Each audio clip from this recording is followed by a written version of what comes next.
the nerves that come out from the neck, they come down through this area right through here, through that clavicle, and then the nerves all come down through the arm and then wrap around to the arm there.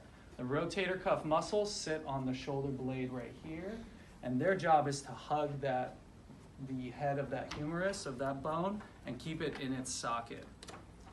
Okay?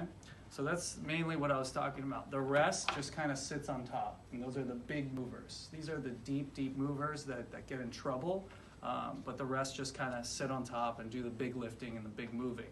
Shoulder joint has the largest movability of all the joints. That's why there's different planes. It's not very easy. It's not just front and back.